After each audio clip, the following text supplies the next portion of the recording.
نحمدُ ونصلی علی رسول الکریم اما بعد الرجیم بسم اللہ الرحمن الرحیم اللہم ربنا الہمنا رشدنا وعائذنا من شرور انفسنا اللہم ارنا الحق حقا وارزقنا اتباعہ وارنا الباطل باطلا وارزقنا اجتنابہ اللہم ارحمنا بالقرآن العظیم واجعلہ لنا اماما ونورا وہدا ورحمہ اللہم ذکرنا منہ ما نسینا وعلمنا منہ ما جہلنا وارزقنا تلاوتہ آناء اللیل واطراف النہار واجعلہ لنا حجۃ یا رب العالمین آمین رب اشرح لی صدری ویسر لی امری واحلل عقدۃ من لسانی یفقہوا قولی رب یسر ولا تعسر وتمم بالخیر وبک نستعین آمین یا رب العالمین۔ اچھا، ہمارا جو الحمدللہ 10 پارے کمپلیٹ ہو گئے۔ آج ہمارا 11ویں پارے سے جو ہے وہ سٹارٹ ہوگا، لیکن ابھی جو ہے وہ ہماری سورہ جو ہے وہ سورہ توبہ ہی ابھی وہ کنٹینیو ہے، ٹھیک ہے۔ اور انشاءاللہ تعالی آج جو ہے وہ ہم آیت نمبر 94 سے سٹارٹ کریں گے۔ اچھا، اس سے پہلے جو تھا وہ آپ لوگ بہت اچھے سے یہ چیز آپ کو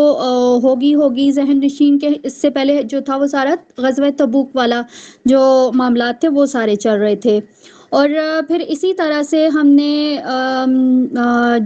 10ویں پارے کا جو اینڈ ہوا تھا اس میں بھی ہم نے دیکھا تھا کہ وہ منافق کہ جن لوگوں نے غزوہ تبوک میں شرکت نہیں کی تھی، تو اللہ تعالیٰ نے ان کے بارے میں کیا احکامات تھے وہ بتائے تھے، یا کیا آیات ان کے لیے نازل ہوئی تھیں، ٹھیک ہے۔ اب یہ وہ لوگ تھے کہ جو جہاد کی فضیلت اور دین کی حقیقت جو تھی اس کو نہیں جان سکے تھے، ٹھیک ہے۔ اسی لیے اب یہ جو 11ویں پارے کی جو آیات ہیں اس میں ان کا جو رد عمل ہے وہ جو ہے وہ ہمیں نظر آئے گا۔ اور اسی طرح سے جو ہے وہ ہم اس میں دیکھیں گے کہ جیسے ہمیں یہ معلوم ہے کہ یہ ابھی جو ہے وہ نبی پاک صلی اللہ علیہ وسلم ابھی ان کے واپسی کا جو ہے یہاں سے وہ سلسلہ جو ہے وہ اس کا آغاز ہونے والا ہے، تو اس میں اس سارے جو پروسیس ہے یا وہ جو ایک ٹائم ہے یا جو حالات ہیں اس میں اب ان منافقین کی کیا روش ہوگی اس کے بارے میں جو ہے وہ ہمیں انشاءاللہ تعالی پتہ چلے گا۔ اچھا، اگر اس کو بہت سارے اسٹوڈنٹس کی یہ بھی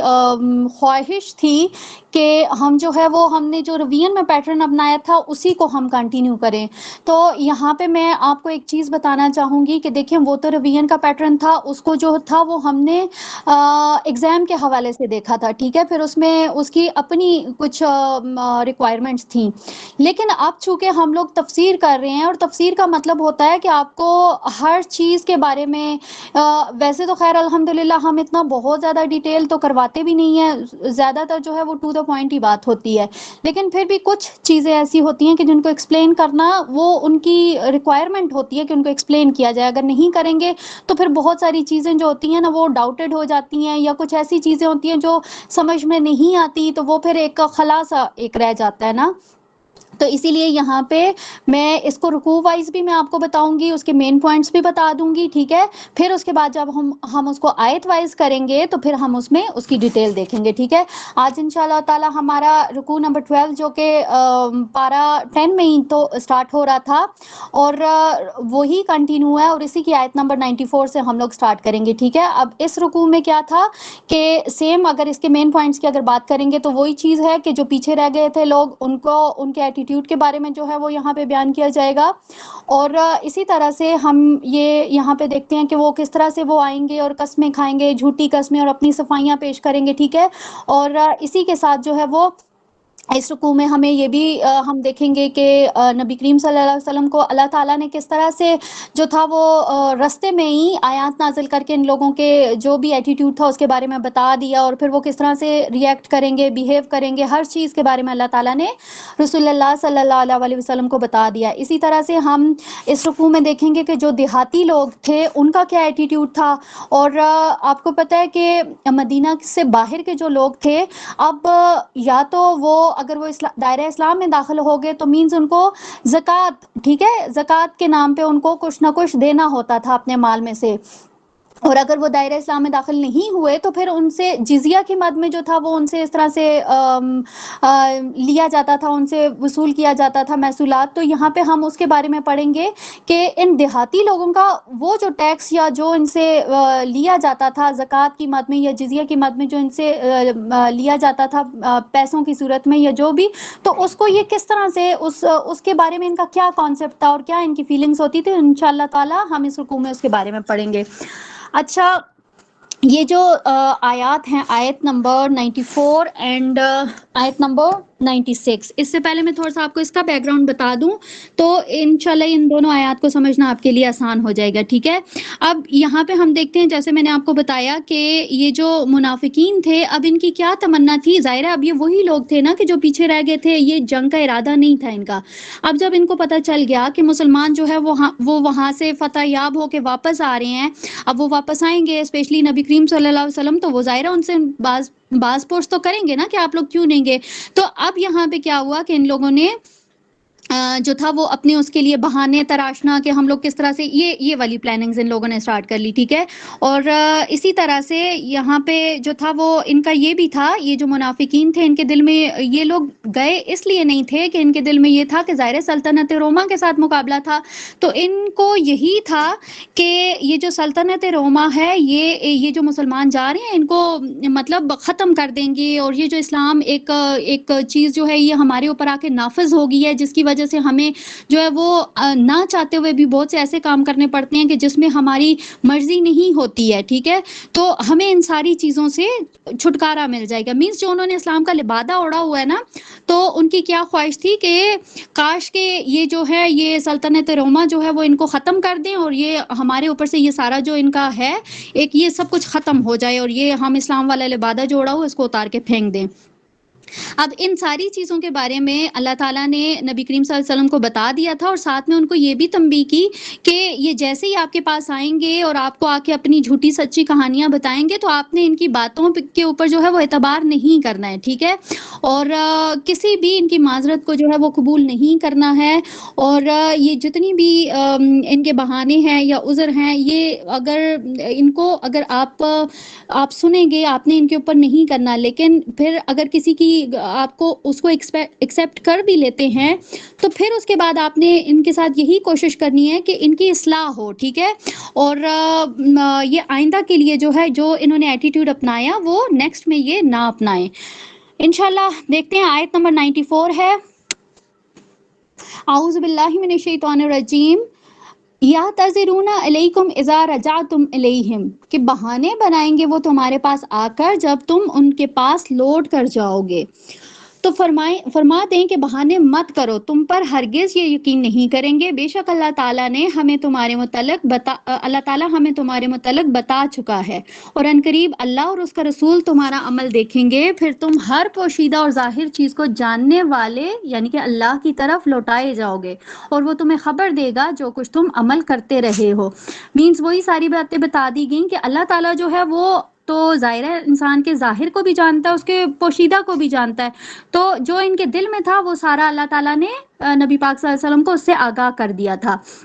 آیت 95 ہے کہ وہ عنقریب تمہارے سامنے اللہ کی قسمیں اٹھائیں گے کہ جب ان کی طرف لوٹو گے تاکہ تم ان سے اعراض کرو، سو ان سے اعراض کرو، بے شک وہ گندے ہیں، ان کا ٹھکانہ جہنم ہے، اس کے سبب جو وہ کماتے رہے ہیں۔ اب یہاں پہ بھی جو ہے وہ اللہ تعالیٰ نے بالکل بتا دیا کہ یہ جو قسمیں آ رہی ہیں،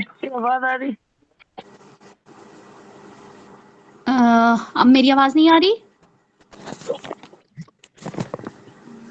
آ رہی ہے آپ جی، آ رہی ہے، کائنڈلی اپنا مائک میوٹ کیجئے پلیز۔ اچھا، یہاں پہ ان کے بارے میں کیا بتایا گیا کہ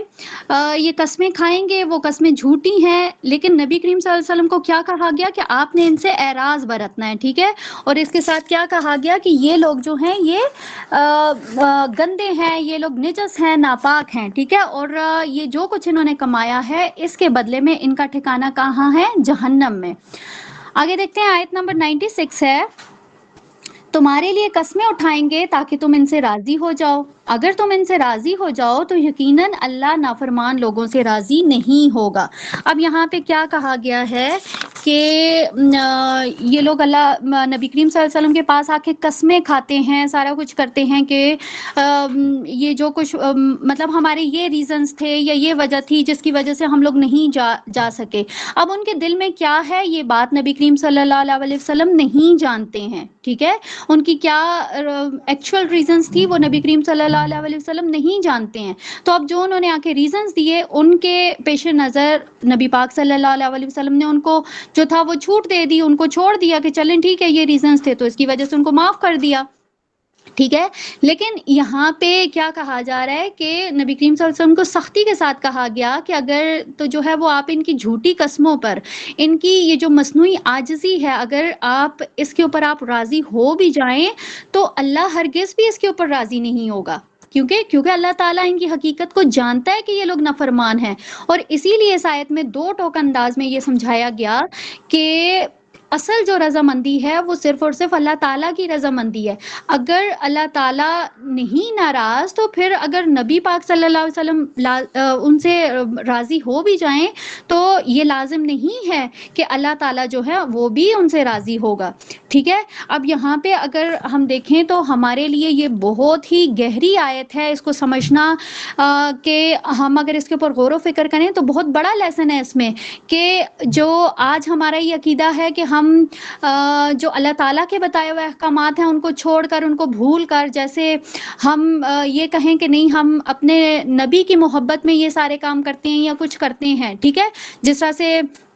ابھی ریسنٹ اگر آپ دیکھیں تو ربیع الاول سٹارٹ ہوا ہے الحمدللہ، تو اس میں جتنے کام کیے جاتے ہیں اس کے اوپر دعویٰ کیا کیا جاتا ہے کہ ہم نبی پاک صلی اللہ علیہ وسلم کی محبت میں یہ سارے کام کر رہے ہیں۔ تو یہاں پہ کیا کہا جا رہا ہے، obviously نبی کریم صلی اللہ علیہ وسلم نے ان ساری چیزوں کی نہ ہی انہوں نے ان کے بارے میں کوئی حکم دیا، نہ ہی ان کے کرنے کی کوئی ترغیب دی ہے، ٹھیک ہے۔ تو ایسا نہیں ہے کہ یہ سارے کام کر کے نبی پاک صلی اللہ علیہ وسلم خوش ہو جائیں گے، لیکن اس کے ساتھ ہمارے مائنڈ میں تو یہ بات ہوتی ہے نا کہ ہم یہ سارے کام کریں گے تو نبی پاک صلی اللہ علیہ وسلم خوش ہو جائیں گے اور قیامت کے دن وہ ہماری شفاعت کریں گے۔ تو یہاں پہ یہ بالکل ایک کلیئر ایک جواب ہے ان لوگوں کے لیے کہ جن کی یہ والی تھنکنگ ہوتی ہے، ٹھیک ہے۔ اسی طرح سے اب یہاں پہ ہم دیکھیں کہ جس طرح سے اگر دیکھا جائے تو نوح علیہ السلام نے، ٹھیک ہے، اپنی جو ان کی قوم تھی اس کو کیا تھا، وہاں پہ اپنی جو دعوت تھی وہ کیا تھا، اس کو فروغ دیا تھا۔ پھر تقریباً 950 سال ہم نے بہت دفعہ یہ چیز دیکھی کہ انہوں نے ان کا جو عرصہ تھا وہ 950 سال وہ اپنی قوم کو وہ رائے راست پہ لانے کے لیے ان کو دعوت دیتے رہے، ان کے تبلیغ کرتے رہے، لیکن کوئی بھی نہ ہوا۔ تو تھک ہار کے جب انہوں نے بد دعا کی تھی تو کیا ہوا تھا کہ ان کا جو وہ تھا، جب ان کی قوم کے اوپر عذاب آیا، جب وہ سارے ڈوب رہے تھے، تو جب حضرت نوح علیہ السلام نے دیکھا تھا کہ ان کا بیٹا ڈوب رہا تھا، تو جب انہوں نے اپنے بیٹے کو دیکھا تو ان کو یہ بات نہیں یاد رہی کہ میں ایک نبی ہوں، ٹھیک ہے، ان کو یہ یاد رہا کہ میں ایک باپ ہوں، میرا بیٹا ڈوب رہا ہے۔ تو انہوں نے اللہ تعالیٰ سے دعا کی، ٹھیک ہے۔ تو اللہ تعالیٰ نے آگے سے جواب میں کیا کہا تھا کہ اللہ تعالیٰ جو ہے وہ ہرگز بھی ایسے لوگوں کا ساتھ نہیں دے گا کہ جو شرک میں جو ہے وہ ہوں یا جن کے اوپر کسی بات کا اثر نہ ہوا ہو۔ اب تو ظاہر ان کے لیے عذاب کا فیصلہ ہو چکا ہے، اب تو کچھ بھی نہیں ہو سکتا۔ تو یہاں پہ یہ چیز ہمارے لیے بہت اہمیت کی حامل ہے، اس بات کو سمجھنا کہ دیکھیں ہم تو حضرت محمد صلی اللہ علیہ وسلم کے امتی ہیں، لیکن دیکھیں ایک نبی جب اپنے بیٹے کو نہیں بچا سکا، اللہ تعالیٰ کے سامنے وہ اپنے بیٹے کی فرمائش نہیں وہ کر سکے، تو پھر کیسے جو ہے وہ ہم یہ امید لگا سکتے ہیں کہ قیامت والے دن جو ہے وہ ہماری سفارش ہوگی، ہماری شفاعت ہوگی، ہم دنیا میں بھلے جو کچھ کرتے رہیں، آخرت میں جو ہے وہ ہمیں نبی پاک صلی اللہ علیہ وسلم آئیں گے اور ہمیں نکال کے لے جائیں گے۔ تو یہ بالکل ایک باطل ایک عقیدہ ہے، ٹھیک ہے، اور اس کو ٹھیک کرنے کی ہمیں ضرورت ہے۔ اسی طرح سے آپ دیکھیں جیسے کہ حضرت نوح علیہ السلام کا میں نے ریفرنس دیا، تو اس کا ہمیں حوالہ جو ہے وہ سورہ ہود سے بھی ملتا ہے، آیت نمبر 46 میں۔ اگر اس کے ٹرانسلیشن کو آپ دیکھیں گے تو اس میں کیا لکھا ہوا ہے کہ بلا شک تیرا بیٹا تیرے گھر والوں سے نہیں ہے، ٹھیک ہے، بے شک اس کا عمل صالح نہیں ہے، بس مجھ سے اس بات کا سوال نہ کرنا ہے جس کا تجھے کچھ علم نہیں۔ اب اس چیز سے ہمیں کیا پتہ چلتا ہے کہ بظاہر تو ہم بڑا وہ دیکھ رہے ہوتے ہیں، لیکن اللہ تعالیٰ جو ہے وہ ہمارے ظاہر کو تو دیکھتا ہی دیکھتا ہے، ٹھیک ہے، لیکن وہ اس کے ساتھ وہ ہمارے باطن سے بھی آگاہ ہوتا ہے۔ تو اسی چیز کو یہاں پہ کوٹ کیا گیا ہے کہ یہ جو لوگ یہاں پہ آ کے نبی کریم صلی اللہ علیہ وسلم کے سامنے اپنی جسٹیفیکیشنز دے رہے ہیں کہ ہمارے ساتھ یہ ریزن تھا جس کی وجہ سے ہم لوگ نہیں جا سکے تھے، اور پھر نبی کریم صلی اللہ علیہ وسلم نے ان ریزن کو ایکسیپٹ بھی کر لیا، ٹھیک ہے، تو یہاں پہ اسی چیز کو بتایا جا رہا ہے کہ اگر آپ ان سے راضی ہو بھی جائیں لیکن اللہ تعالیٰ ان سے کبھی بھی راضی نہیں ہوگا۔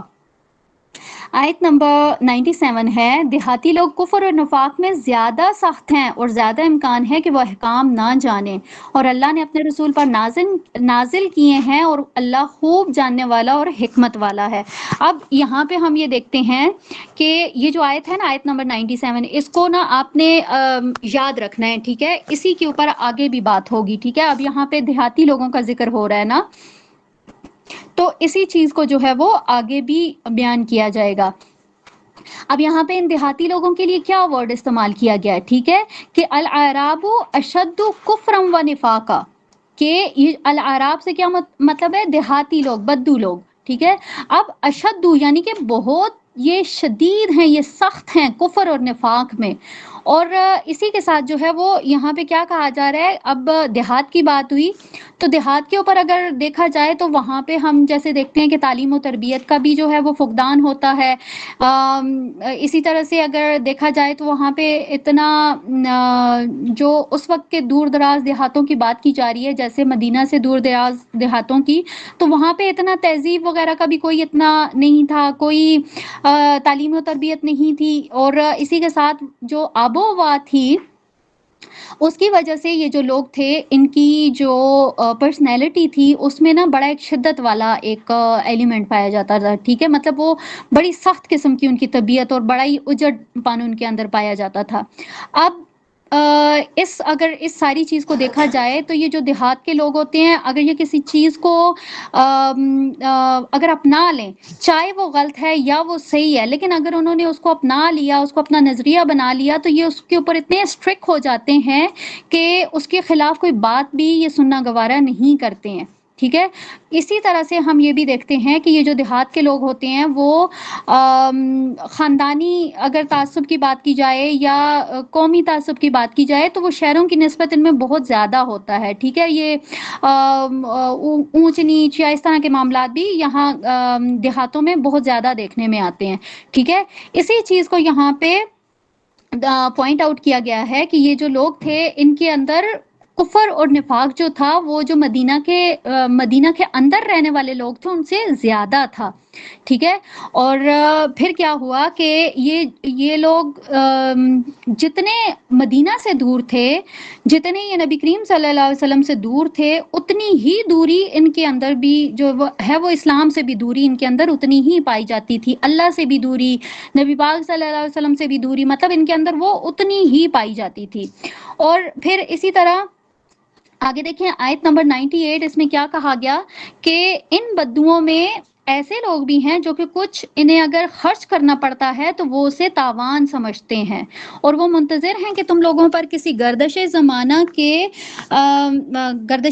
کے اور اصل میں بری گردش جو ہے وہ خود ان کے اوپر مسلط ہے، اور اللہ تعالیٰ خوب سننے والا اور جاننے والا ہے۔ یہاں پہ ہم دیکھتے ہیں جیسے پچھلی آیت میں بات ہوئی کہ یہ لوگ اپنے کفر اور نفاق میں سخت ہیں، اسی چیز کو جو ہے وہ یہاں پہ بتایا گیا کہ منافق جو ہوتے تھے وہ اپنی منافقت چھپانے کے لیے وہ مسلمانوں کا لبادہ جو انہوں نے اوڑا ہوا تھا تو وہ مسلمانوں کے جیسے اعمال کرتے ہوتے تھے، ٹھیک ہے۔ لیکن کیا ہوتا تھا کہ جب بھی جہاد کے موقع پر اب ان سے کوئی فنڈ وغیرہ کی اپیل کی جاتی تھی تو یہ کیا کرتے تھے، یہ اس کو اپنے اوپر بوجھ سمجھتے تھے، جیسے میں نے سٹارٹ میں بتایا کہ ان کو بڑا بوجھ لگتا ہوتا تھا کہ یہ کیوں جو ہے وہ ہمارے اوپر ایکسٹرا کا ایک برڈن ڈالا جا رہا ہے۔ تو یہ کیا کرتے ہوتے تھے کہ یہ ہمیشہ ان کے دل میں ان کے یہی خیالات ہوتے تھے یا ان کی نیت یہی ہوتی تھی کہ کاش کہ کوئی ایسا وقت آئے، یہ ابھی یہ جو اس میں لکھا ہوا ہے نا کہ وہ یتربص بکم الدوائر، کہ ان کے اوپر کوئی ایسا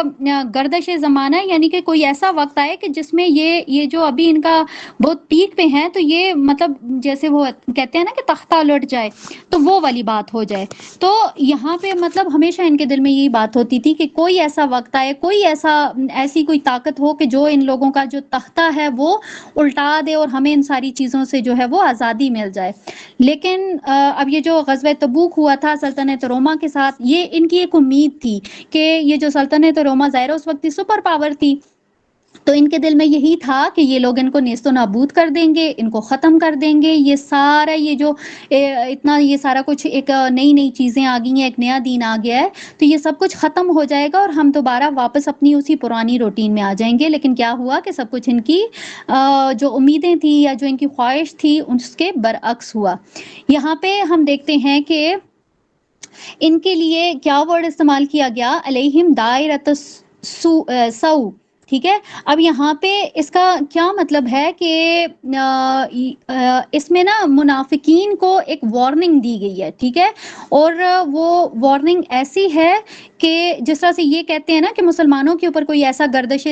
زمانہ آئے، کوئی وقت پلٹ کے آئے کہ یہ سب کچھ ان کا ختم ہو جائے، تو یہاں پہ اللہ تعالیٰ نے ان کے لیے کہا کہ یہ جو بری گردش ہے وہ خود ان کے اوپر مسلط ہے، ٹھیک ہے، اور جو ان کی منافقت ہے وہ ان کے دلوں کا روگ بن گئی ہے۔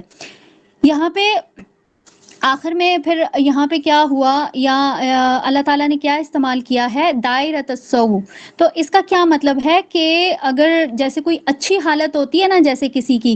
وہ پلٹ جائے، وہ بری حالت میں بدل جائے، تو اسے جو ہے وہ گردش زمانہ کہتے ہیں، ٹھیک ہے، کہ ایک دم سے جو ہے وہ یک حالات اتنے پلٹ جائیں کہ سب کچھ ختم ہو جائے، بدل جائے، تو وہ گردش زمانہ کہلاتا ہے، ٹھیک ہے۔ اسی طرح سے یہاں پہ اللہ تعالیٰ نے ان کے لیے کیا کہا کہ یہ مسلمانوں کے لیے اس طرح کے خیالات رکھتے ہیں، جبکہ یہ جو ہے ان کے اپنے لیے جو ہے وہ اللہ تعالیٰ نے اس طرح کا انتظام کیا ہوا ہے کہ یہ سب کچھ پلٹ کے ان کے اوپر ہی آئے گا، ٹھیک ہے۔ اور یہاں پہ جو ہے یہ ان کی یہ کیا ان کی خیالات تھے کہ یہ ان کی فیلنگز کس لیے تھیں کہ ہمیں صرف جو ہم ایک یہ مغرمہ کا لفظ استعمال ہوا نا آیت میں، ما ينفق مغرمہ، کہ ہمیں یہ جو ہم سے تاوان لیا جاتا ہے، ٹھیک ہے، یہ تاوان لینا بند ہو جائے، تو یہاں اللہ تعالیٰ نے اس کا جو ہے وہ جواب دیا ہے۔ آیت نمبر 99 ہے، اور کچھ دیہاتی وہ ہیں جو کہ اللہ اور یوم آخرت پر ایمان رکھتے ہیں اور جو کچھ وہ خرچ کرتے ہیں اسے اللہ تعالیٰ کی قربتوں اور رسول اللہ صلی اللہ علیہ وسلم کی دعاؤں کا ذریعہ سمجھتے ہیں۔ آگاہ رہو، یقیناً صدقہ ان کے لیے قربت کا ذریعہ ہے، عنقریب انہیں اللہ اپنی رحمت میں لے گا، بے شک اللہ بہت بخشنے نہایت رحم کرنے والا ہے۔ اب یہاں پہ دیکھتے ہیں، جیسے ہی ہم نے دیکھا تو یہاں پہ ہمیں ایک کنٹراسٹ نظر آ رہا ہے، ٹھیک ہے، جیسے پچھلی آیت میں ہم نے دیکھا کہ وہاں پہ بات کی گئی تھی ان لوگوں کی، یعنی کہ جو منافقین تھے، اسی کے برعکس ہم اس آیت میں دیکھتے ہیں یہاں پہ کچھ ان لوگوں کا ذکر کیا گیا ہے کہ جو اگر خرچ کرتے ہیں تو وہ یہ سمجھتے ہیں کہ یہ ہم اللہ تعالیٰ کی راہ میں خرچ کر رہے ہیں، ٹھیک ہے، وہ اس کو تاوان نہیں سمجھتے، جیسے پچھلی آیت میں بتایا گیا کہ وہ تاوان سمجھتے تھے، وہ جرمانہ سمجھتے تھے۔ تو یہاں پہ بتایا گیا کہ کچھ لوگ ان میں ایسے بھی ہیں کہ جو واقعی حقیقتاً وہ مومن ہیں، اور وہ اگر اللہ تعالیٰ کی راہ میں اگر کچھ خرچ بھی کرتے ہیں، وہ اگر انفاق فی سبیل اللہ اگر وہ کرتے بھی ہیں، تو اس کے پیچھے ان کی نیت کیا ہوتی ہے کہ وہ اللہ تعالیٰ کا قرب حاصل کریں۔ ایسا نہیں ہے کہ جس طرح سے پچھلی آیت میں بتایا گیا کہ اگر وہ انفاق فی سبیل اللہ کرتے ہیں تو اس کے پیچھے ان کی نیت کیا ہوتی ہے کہ ہمیں کسی طرح سے جو ہے وہ ان سے چھٹکارا مل جائے، ٹھیک ہے۔ تو یہاں پہ بالکل یہاں پہ ایک کنٹراسٹ چیزیں جو ہیں وہ اس آیت میں ہمیں نظر آتی ہیں۔ اسی طرح سے یہاں پہ اللہ تعالیٰ نے کیا کہا کہ آگاہ ہو جاؤ، یہ ان کا یہ جو انفاق فی سبیل اللہ واقعی ہی میں اللہ تعالیٰ کی لیے اللہ تعالیٰ کی طرف سے یہ قرب کا باعث ہے، ٹھیک ہے، کہ جس نیت سے وہ لوگ اللہ تعالیٰ کے راستے میں مال خرچ کر رہے ہیں، انشاءاللہ جو ہے وہ اللہ تعالیٰ انہیں اپنی رحمت میں داخل کرے گا، اور اللہ تعالیٰ جو ہے ان اللہ غفور رحیم، اور اللہ تعالیٰ معاف فرمانے والا اور رحم کرنے والا ہے۔ یہاں پہ ہم دیکھتے ہیں کہ ہمارا جو رکوع نمبر 12 ہے وہ کمپلیٹ ہو رہا ہے۔ اس کے بعد جو ہے وہ ہمارے پاس آگے شروع ہو رہا ہے رکوع نمبر 13۔ تو رکوع نمبر 13 جو ہے اس میں 10 آیات ہیں، ٹھیک ہے، اور اس میں ہم یہ دیکھتے ہیں کہ اس میں ہم پڑھیں گے سابقون الاولون کے بارے میں، کہ سابقون الاولون کون ہوتے ہیں، پھر ان کے فالوورز کے بارے میں پڑھیں گے۔ اسی طرح سے یہاں پہ ہمیں اگین وہی دیہاتی لوگوں کا ذکر بھی ہمیں اس رکوع میں ملے گا، اور پھر اس کے ساتھ جو ہے وہ اللہ تعالیٰ نے ایک کمپیریزن بیان کیا ہوا ہے، ٹھیک ہے، سچے اور جھوٹے لوگوں کا، کہ جنہوں نے ایک تو بغیر کسی عذر کے جو تھا وہ سچ کو ظاہر کر دیا، کچھ لوگ تو ایسے تھے جنہوں نے آ کے اپنے سچ جھوٹ کر کے اپنی وہ اپنے لیے وہ معافی جو تھی وہ انہوں نے حاصل کر لی، لیکن کچھ ایسے تھے کہ جنہوں نے سچ بولا، ٹھیک ہے، اور پھر اس کے بعد جو ہے اللہ تعالیٰ نے کس طرح سے ان کی معافی کو ایکسیپٹ کیا، اور تا قیامت جو ہے وہ ان کا ذکر اس قرآن میں درج کر دیا کہ تمام بنی نوع انسان جو ہیں وہ اس سے سچائی اور سچائی کو جو ریوارڈ ہے نا وہ اس کا سبق جو ہے وہ اس سے وہ حاصل کر سکتے ہیں۔ اسی طرح سے ہم اس رکوع میں دیکھیں گے کہ منافقین کی جانب سے ایک مسجد بنائی گئی، ٹھیک ہے، مسجد زرار، اس کا ذکر بھی انشاءاللہ تعالی ہم یہاں پہ پڑھیں گے، اور پھر جو ہے اس کے اللہ تعالیٰ نے جو ہے وہ پھر کس طرح سے نبی کریم صلی اللہ علیہ وسلم کو اس کے بارے میں بتایا کہ یہ جو مسجد بنائی گئی ہے اس کے پیچھے ان کی انٹینشنز کیا ہیں، تو یہ ان ساری چیزوں کے بارے میں انشاءاللہ تعالی ہم اس رکوع میں رکوع نمبر 13 میں جو ہے وہ پڑھیں گے۔ سٹارٹ کرتے ہیں۔ آیت نمبر 100 ہے، اور سب سے پہلے لوگ ہیں جو کہ مہاجر اور انصار میں سے سبقت کرنے والے ہیں، اور وہ جنہوں نے نیک کاموں میں ان کی اتباع کی، اللہ ان سے راضی ہو گیا اور وہ اللہ سے راضی ہو گئے، اور اللہ نے ان کے لیے ایسے باغات تیار کیے ہیں کہ جن کے نیچے نہریں بہتی ہیں اور وہ اس میں ہمیشہ رہیں گے۔ اب یہاں پہ ہم اگر دیکھیں، اگر اس آیت کی ہم عربک کو دیکھیں، ٹھیک ہے، تو کیا ہے، والسابقون الاولون من المہاجرین والانصار والذین اتبعوہم باحسانہم رضی اللہ عنہم ورضوا عنہ، یعنی کہ یہ وہی آیت ہے جس کو ہم لوگ اکثر اپنی احادیث میں کوٹ کرتے رہتے ہیں، اور یہاں پہ آج ہمیں وہ اس کا ریفرنس بھی مل گیا کہ اللہ تعالیٰ کون سے لوگ ہوں گے کہ جن سے اللہ تعالیٰ راضی ہو جائے گا۔ جیسے پچھلی آیت میں ہم نے دیکھا نا کہ اللہ تعالیٰ نے کہا کہ نبی کریم صلی اللہ علیہ وسلم اگر ان سے راضی ہو بھی جائیں لیکن اللہ راضی نہیں ہوگا، تو اس آیت میں ہمیں یہ پتہ چلتا ہے کہ اللہ تعالیٰ کن لوگوں سے راضی ہے، ٹھیک ہے، تو وہ لوگ جو ہیں وہ کیٹیگریز اللہ تعالیٰ نے بتا دیں کہ جن سے اللہ تعالیٰ راضی ہے۔ وہ کون ہے؟ والسابقون الاولون۔ اب یہ سابقون الاولون کون ہوتے ہیں، ٹھیک ہے، تو سابقون الاولون کو دیکھ لیتے ہیں کہ یہ وہ لوگ ہوتے ہیں جو کہ حق کو سامنے آتے ہی فوراً سے وہ ایکسیپٹ کر لیتے ہیں، ٹھیک ہے، وہ کبھی بھی اس چیز کو ایکسیپٹ کرنے میں کبھی بھی کوئی ہیل و حجت نہیں کرتے، کوئی ٹائم نہیں لیتے سوچنے کا کہ ہمیں وقت دیا جائے کہ ہم فیصلہ کریں گے۔ وہ اتنے باہمت لوگ ہوتے ہیں کہ وہ ہمیشہ جو ہے وہ حق کو قبول کر لیتے ہیں، اس کے اوپر وہ ڈٹ جاتے ہیں، وہ اس کو اپناتے ہوئے کسی جو ہے وہ وچار میں نہیں پڑتے ہیں، اور پھر وہ اس کے نتائج کو بھی نہیں دیکھتے کہ ہم نے یہ چیز اگر ایکسیپٹ کر لی تو اس کے لیے ہمیں کیا چھوڑنا پڑے گا، ہمیں کیا چیز فیس کرنی پڑے گی، مطلب وہ حالات کو نہیں دیکھتے۔ تو ایسے لوگ جو ہوتے ہیں وہ سابقون الاولون کہلاتے ہیں۔ اب یہ اگر ہم یہاں پہ دیکھیں سابقون الاولون، تو یہاں پہ ہمیں وہ لوگ نظر آتے ہیں کہ جنہوں نے بدر سے پہلے جو تھا وہ اسلام قبول کیا تھا، اسی طرح سے جنہوں نے بہت پہلے بالکل انیشیل سٹیجز پہ جنہوں نے اسلام قبول کیا تھا، جن میں ہم دیکھتے ہیں کہ جیسے ہمیں مردوں میں حضرت ابو بکر صدیق رضی اللہ تعالیٰ عنہما ملتے ہیں کہ انہوں نے وہ سابقون الاولون میں سے ہیں، جیسے حضرت حتیجہ سابقون الاولون میں سے ہیں، حضرت علی سابقون الاولون میں سے ہیں، تو ایسے بہت سارے نام ہیں جو کہ سابقون الاولون میں آتے ہیں۔ اب یہاں پہ دوسری کیٹیگری کون سی بتائی گئی کہ سابقون الاولون کے فالوورز، کیا کہا گیا کہ وہ جو کہ ان کی پیروی کرتے ہیں۔ اب ان کی پیروی کرنے والے یہ ہو گئے ہمارے پاس دوسری کیٹیگری۔ اب یہ کون لوگ ہوتے ہیں؟ اب ان کو اگر ہم دیکھیں تو یہ وہ لوگ ہوتے ہیں جن کو حق نظر آ جاتا ہے، ٹھیک ہے، وہ حق کو پہچاننے کی صلاحیت بھی رکھتے ہیں، وہ اس کو ایکسیپٹ بھی کر لیتے ہیں، لیکن کیا ہوتا ہے کہ ان کے اندر